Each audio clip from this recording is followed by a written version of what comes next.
Today we'll be talking about angle relationships. Our objectives is that we'll be able to identify relationships between lines and we will be able to identify angles formed by transversals. So some vocabulary. The first vocab word is supplementary. It is two angles that add to 180 degrees.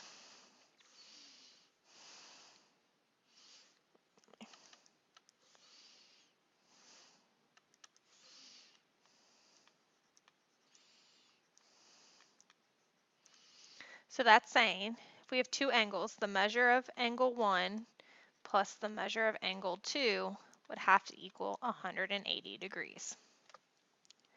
Complementary is very similar.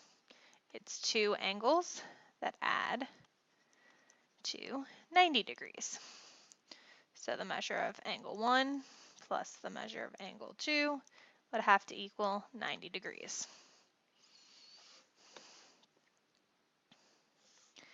A linear pair is two angles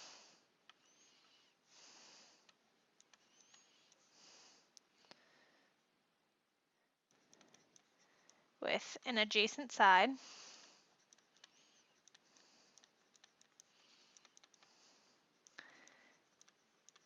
that form a line. So it'd be something like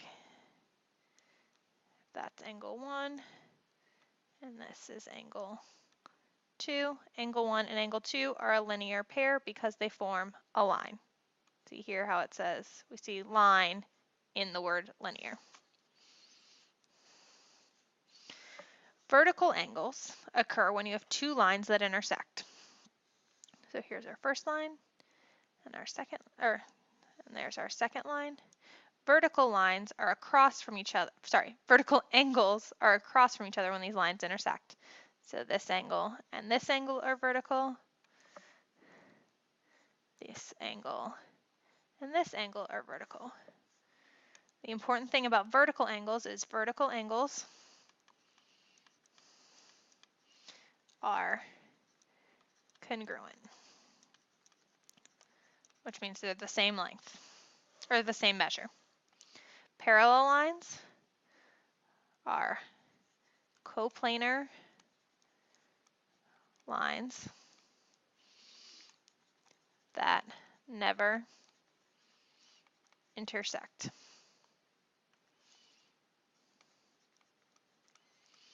So they're on the same surface, that's what coplanar means, but they're never going to touch.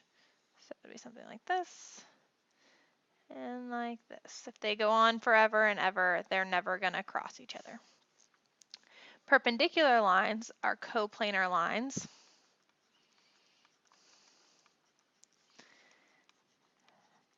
that intersect at a right angle.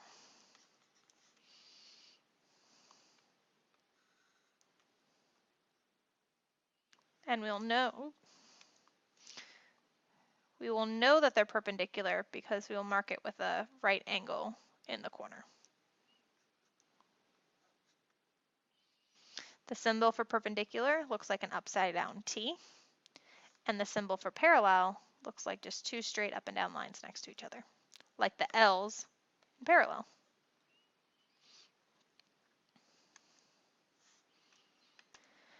All right, so let's look at this picture. If we have line AB, we want something that's parallel to that. Well, we have this side here, so parallel to AB would be line GH. Or if we used this side of the box over here, it would be line CD.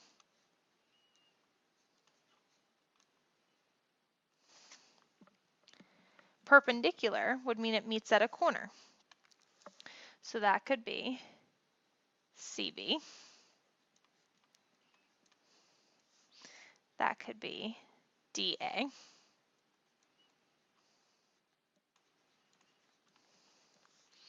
That could be HA.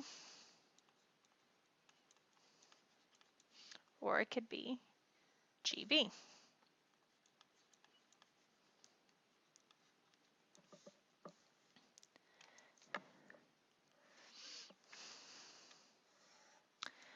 transversal is a line that intersects two other lines at different points. So if we have this line and we have this line, if we have a line that intersects both of those like that, this blue line would be the transversal. It has two lines that it's intersecting with at this point and this point. When a transversal intersects two lines, it creates a variety of pairs of angles. The first is corresponding angles. Corresponding angles are in the same place. So something like angle 1. It is in the top left of this cluster. Angle 5 is in the top left of this cluster.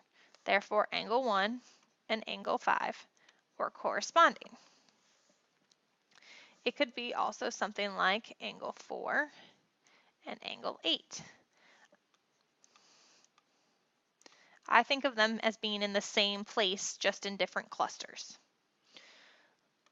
Alternate, which in this case is going to mean switch sides for us. Alternate sides of the transversal.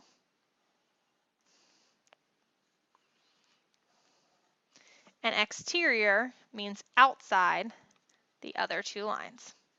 So something like 1, it's outside, so these out here and these out here, and we want to alternate sides, so then 7. So angle 1 and angle 7. Or it could be something like angle 4, it's outside down here, and 6 is outside on this side. So angle 4 and angle 6. Then we have alternate interiors. So these are going to be again on alternating sides of the transversal. But this time they're going to be in the interior, in the middle part here.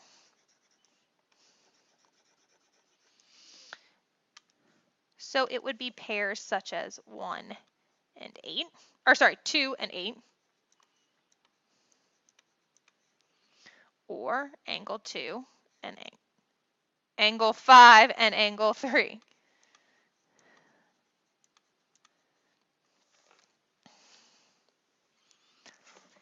Consecutive interior is going to mean same side of the transversal.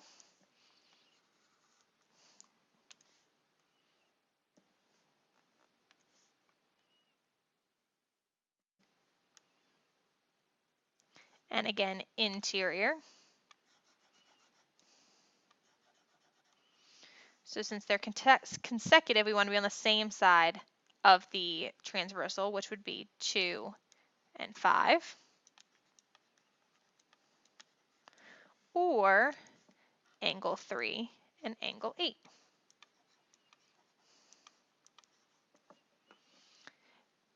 Go ahead and fill in your summary comparing and contrasting these different types of angle pairs, and I'll see you in class.